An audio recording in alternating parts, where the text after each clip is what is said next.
आप सभी का हमारे YouTube channel internet study club में स्वागत है। आप अगर इस चैनल पर नए हैं तो YouTube channel internet study club को सब्सक्राइब कीजिए, बेल आइकन दबाइए। वीडियो आपको अच्छा लगता है, हेल्पफुल लगता है तो वीडियो को लाइक, शेयर और कमेंट्स जरूर करें। और आइए आज के सार संग्रह के अगले प्रश्न की ओर बढ़ते हैं। और आज का पहला प्रश्न है, दिल्ली के तख्त से राज करने वाली पहली और एकमात्र मुस्लिम महिला कौन थी? तो इसका सही जवाब होगा रजिया सुल्तान। यानी एकमात्र मुस्लिम महिला कौन थी, यानी दिल्ली से राज करने वाली एकमात्र मुस्लिम महिला कौन थी? तो इसका सही जवाब होगा रजिया सुल्तान। अगला प्रश्न है, पानीपत की प्रथम लड़ाई बाबर और किसके बीच में हुई थी? तो इसका सही जवाब होगा इब्राहिम लोदी। यानी पानीपत की प्रथम लड़ाई जो है वह बाबर और किसके बीच में हुई थी? तो इब्राहिम लोदी के बीच में हुई थी। अगला प्रश्न है, नटराज की प्रसिद्ध कांस्य प्रतिमा किस कला की सुंदर उदाहरण है? तो इसका सही जवाब होगा चोल कला की। यानी नटराज की प्रसिद्ध कांस्य प्रतिमा जो है वह किस कला का सुंदर उदाहरण है? तो चोल कला का सुंदर उदाहरण है। अगला प्रश्न है, राजस्व यानी मालगुजारी सुधार शुरू करने में अकबर की सहायता किसने की थी? तो इसका सही जवाब होगा टोडरमल। यानी राजस्व यानी मालगुजारी सुधार शुरू करने में अकबर की सहायता किसने किया था? तो टोडरमल ने किया था। अगला प्रश्न है, पिंक सिटी जयपुर किसने स्थापित की थी? तो इसका सही जवाब होगा सवाई जय सिंह। ठीक है, यानी पिंक सिटी जो है वह जयपुर वह किसने स्थापित किए थे? तो सवाई जय सिंह के द्वारा यह स्थापित हुआ था। अगला प्रश्न है, सरदेशमुखी शब्द किससे संबंधित है? तो इसका सही जवाब होगा राजस्व से। यानी सरदेशमुखी जो शब्द है वह किससे संबंधित है? तो राजस्व से संबंधित है।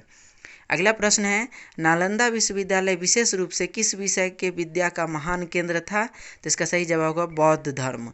यानी बौद्ध धर्म के लिए महान केंद्र उस समय में नालंदा विश्वविद्यालय को माना जाता था। अगला प्रश्न है, बौद्ध परिषद कहाँ हुई थी? तो इसका सही जवाब होगा राजगृह में।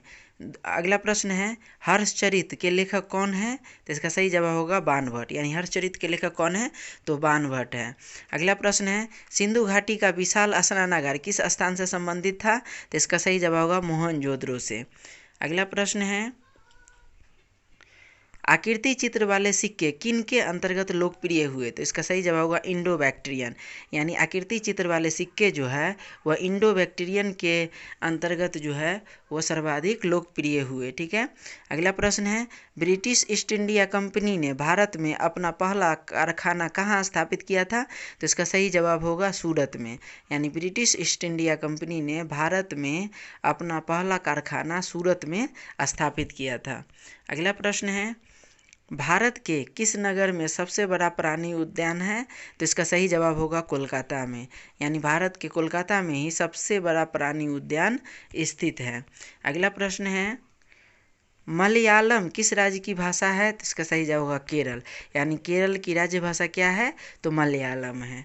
अगला प्रश्न है, कौन सा नगर अपने उद्यान यानी रॉक गार्डन के लिए प्रसिद्ध है?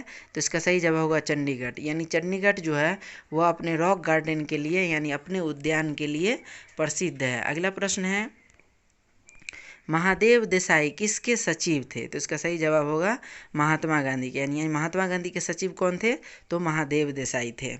अगला प्रश्न है, भारत का कौन सा भाग इंडोनेशिया के सबसे अधिक नज़दीक है?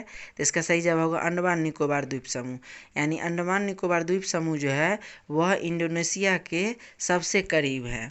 अगला प्रश्न है, दक्षिण भारत की नदियों में कौन सी नदी अरब सागर में गिरती है? तो इसका सही जवाब होगा नर्मदा और ताप्ती नदी। यानी दक्षिण भारत की नदियों में से नर्मदा और ताप्ती नदी जो है वह अरब सागर में गिरती है। अगला प्रश्न है, कौन सा देश हीरो की कटाई के लिए प्रसिद्ध है? तो इसका सही जवाब होगा नीदरलैंड। यानी नीदरलैंड जो है वह हीरो की कटाई के लिए फेमस है यानी प्रसिद्ध है। अगला प्रश्न है, सागौन किस वन का उत्पाद है? तो इसका सही जवाब होगा मानसूनी वन का। यानी सागौन जो है वह किस वन का उत्पाद है? तो मानसूनी वन का उत्पाद है। अगला प्रश्न है, भारत में कौन सा राज्य सामान्य नमक का सबसे बड़ा उत्पादक राज्य है? तो इसका सही जवाब है गुजरात। यानी नमक का सबसे बड़ा उत्पादक राज्य भारत में किसे माना जाता है? तो गुजरात को माना जाता है। अगला प्रश्न है, चंद्र ग्रहण किस दिन हो सकता है? तो इसका सही जवाब है पूर्ण चंद्र होगा। यानी पूर्ण चंद्र यानी पूर्णिमा के दिन। ठीक है, अगला प्रश्न है, हिमालय पर्वत की सबसे ऊंची चोटी कहाँ स्थित है? तो इसका सही जवाब होगा नेपाल में। यानी हिमालय पर्वत की सबसे ऊंची चोटी कहाँ स्थित है? तो नेपाल में स्थित है। अगला प्रश्न है, भारत में आर्थिक वृद्धि के लिए बनाई गई पंचवर्षीय योजनाओं को अंतिम रूप से कौन अनुमोदित करता है? तो इसका सही जवाब होगा राष्ट्रीय विकास परिषद। अगला प्रश्न है, डिगबोई तेल क्षेत्र किस राज्य में स्थित है? तो असम में। असम में डिगबोई तेल क्षेत्र स्थित है।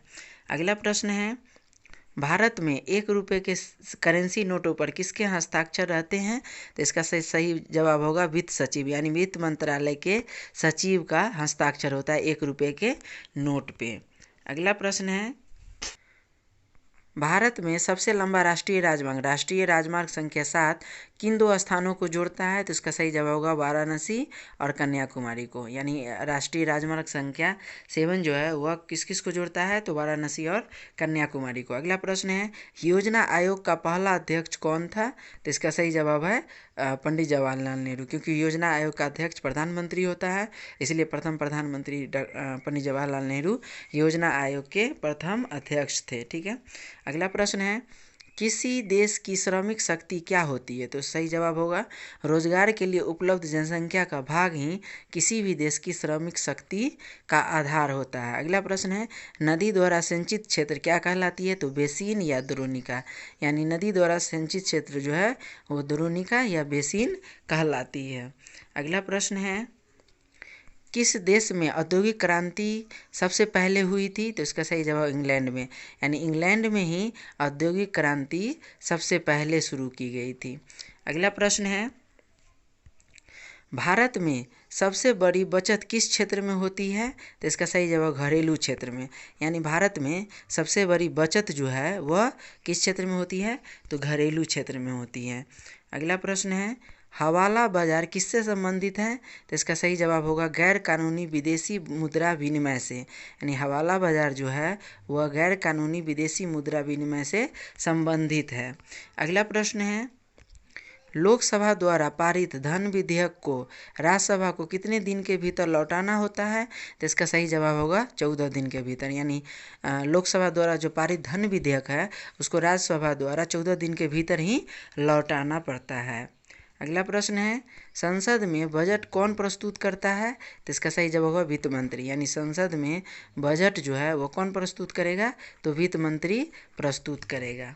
अगला प्रश्न है, राजनीति विज्ञान का केंद्रीय प्रतिपाद्य क्या है? तो इसका सही जवाब होगा राज्य। यानी राजनीति विज्ञान का केंद्रीय प्रतिपाद्य कौन है? तो राज्य है।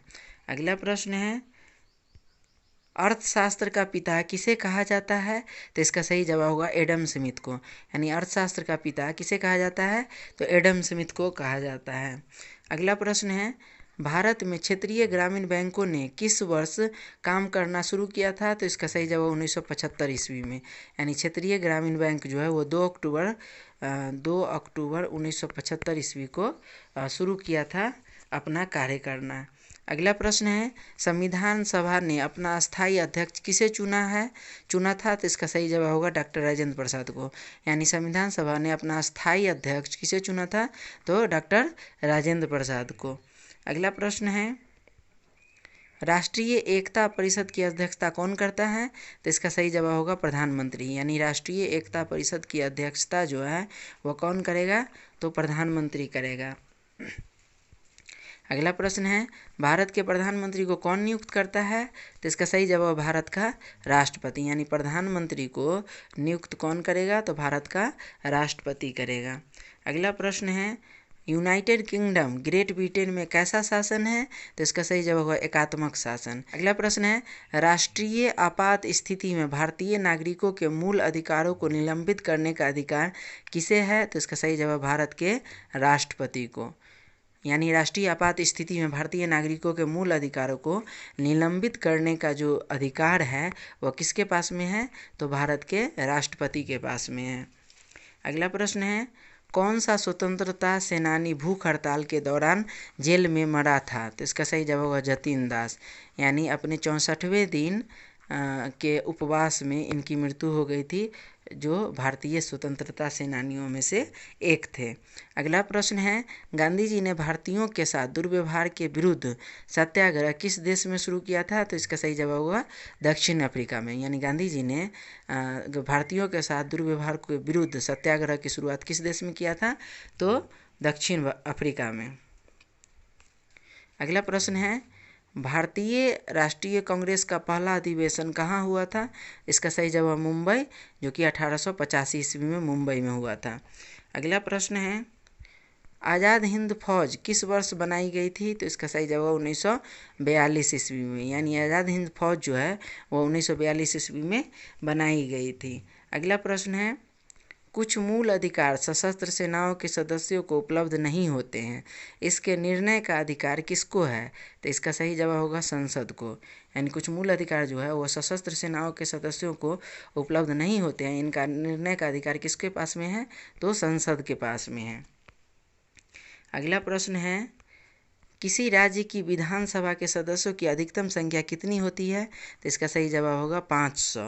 अगला प्रश्न है, 1907 ईस्वी में कांग्रेस का पहला विभाजन कहाँ हुआ था? तो इसका सही जवाब होगा सूरत में। यानी सूरत में ही 1907 ईस्वी में कांग्रेस का पहला विभाजन जो है, यह प्रश्न लेकर के आप लोग के सामने प्रस्तुत किए थे। तो फिर से कहना चाहेंगे, YouTube channel internet study club पर अगर आप नए हैं तो YouTube channel internet study club को सब्सक्राइब कीजिए, बेल आइकन दबाइए। वीडियो आपको अच्छा लगता है, हेल्पफुल लगता है तो अपने व्हाट्सएप फेसबुक ग्रुप में शेयर कीजिए। थैंक्स।